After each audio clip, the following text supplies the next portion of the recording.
Hello friends, ಇವತ್ತು ನಾವು ನಮ್ಮ ಕಿಚನ್ ಚಾನಲಲ್ಲಿ ಟೊಮೆಟೊ ಪೂರಿ ಯಾವ ರೀತಿ ಮಾಡ್ಬೋದು ಅಂತ ನೋಡೋಣ ಫ್ರೆಂಡ್ಸ್ ಈ ಚಾನಲ್ಗೆ ಹೊಸಬರಾದರೆ ಈ ಚಾನಲನ್ನು ಸಬ್ಸ್ಕ್ರೈಬ್ ಮಾಡ್ಕೊಳ್ಳಿ.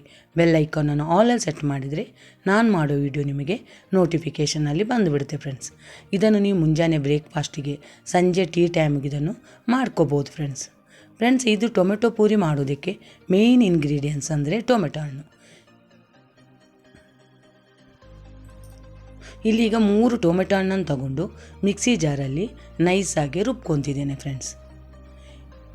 ಈ ಪೂರಿಯನ್ನು ಮಾಡಬೇಕಂದ್ರೆ ನೀವು ಮೈದಾ ಹಿಟ್ಟಲ್ಲೇ ಬೇಕಂದರೆ ಮಾಡ್ಕೋಬೋದು, ಇಲ್ಲ ಪೂರ ಗೋಧಿ ಹಿಟ್ಟಲ್ಲೇ ಬೇಕಂದರೆ ಮಾಡ್ಕೋಬೋದು ಫ್ರೆಂಡ್ಸ್. ನಾನು ಮಾತ್ರ ಇಲ್ಲಿ 1 ಕಪ್ ಮೈದಾ 2 ಕಪ್ ಗೋಧಿ ಹಿಟ್ಟು ತಗೊಂಡಿದ್ದೇನೆ ಫ್ರೆಂಡ್ಸ್.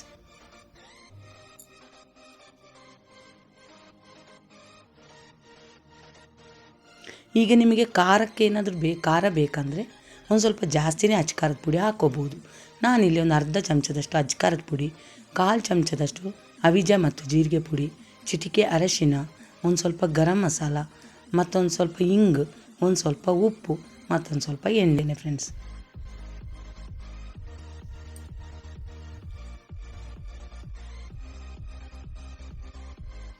ಈಗ ಇದನ್ನೆಲ್ಲ ಹಾಕ್ಕೊಂಡ್ಮೇಲೆ ಚೆನ್ನಾಗಿ ಕೈಯಲ್ಲಿ ಮಿಕ್ಸ್ ಮಾಡ್ಕೋಬೇಕು ಫ್ರೆಂಡ್ಸ್.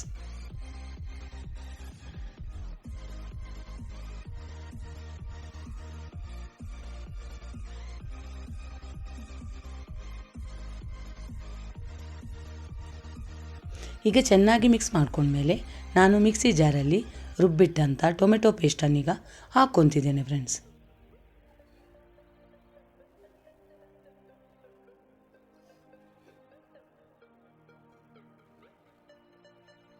ಟೊಮೆಟೊ ಪೇಸ್ಟ್ ಏನಾದರೂ ಕಡಿಮೆ ಅನಿಸಿದರೆ ನೀರು ಬೇಕಂದ್ರೆ ನೀವು ಹಿಟ್ಟನ್ನು ನಾದೋದಕ್ಕೆ ಹಾಕ್ಕೋಬೋದು ಫ್ರೆಂಡ್ಸ್. ಈ ರೀತಿ ಪೂರಿ ಹಿಟ್ಟಿನದಕ್ಕೆ ಇದನ್ನು ಚೆನ್ನಾಗಿ ನಾದ್ಕೊಂಡಿದ್ದೇನೆ. ಇದನ್ನೊಂದು 5 ನಿಮಿಷ ಹಾಗೆ ಬಿಟ್ಟು ಬಿಡೋಣ ಫ್ರೆಂಡ್ಸ್. 5 ನಿಮಿಷ ಆದಮೇಲೆ ನಿಮಗೆ ಹಿಟ್ಟನ್ನು ತೋರಿಸ್ತಿದ್ದೇನೆ ಫ್ರೆಂಡ್ಸ್.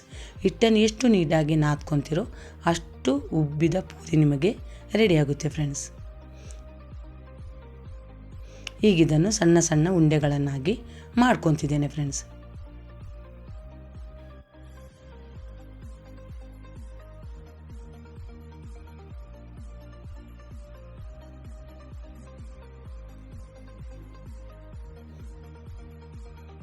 ಈಗ ಇದಕ್ಕೊಂದು ಸ್ವಲ್ಪ ಅಕ್ಕಿ ಹಿಟ್ಟನ್ನು ಹಾಕ್ಕೊಂಡು ನಾನು ಈ ರೀತಿ ಇದನ್ನು ಲಟ್ಟಿಸ್ಕೊತಿದ್ದೇನೆ ಫ್ರೆಂಡ್ಸ್. ನೀವು ಯಾವುದೇ ಪೂರಿ ಮಾಡಬೇಕಂದ್ರೂ ಅದರ ತಳಕ್ಕೆ ಮೈದಾ ಹಿಟ್ಟು ಹಾಕೋ ಬದಲು ಅಕ್ಕಿ ಹಿಟ್ಟು ಹಾಕಿದರೆ ಎಣ್ಣೆಯಲ್ಲಿ ಅದು ಬಿಟ್ಕೊಳ್ಳೋದಿಲ್ಲ ಫ್ರೆಂಡ್ಸ್.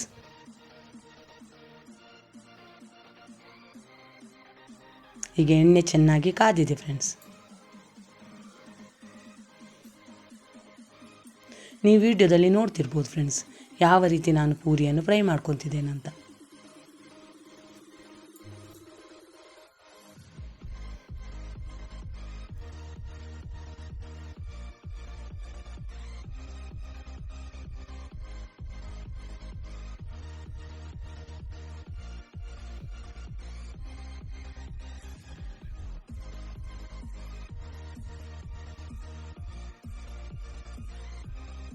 ಈಗ ನಮಗೆ ಬೇಕಾದಂಥ ಟೊಮೆಟೊ ಪೂರಿ ರೆಡಿಯಾಗಿದೆ ಫ್ರೆಂಡ್ಸ್.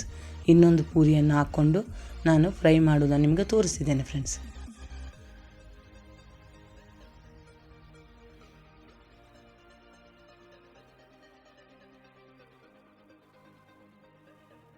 ಇದೇ ರೀತಿ ನೀವು ಟೊಮೆಟೊ ಪೂರಿ ಮಾಡಿ ಯಾವ ರೀತಿ ಬಂತು ಅಂತ ನನಗೆ ಕಾಮೆಂಟ್ ಸೆಕ್ಷನಲ್ಲಿ ತಿಳಿಸಿ ಫ್ರೆಂಡ್ಸ್. ಈ ವಿಡಿಯೋವನ್ನು ನೀವು ನೋಡಿದ್ದಕ್ಕೆ ನಿಮಗೆ ತುಂಬ ಧನ್ಯವಾದಗಳು.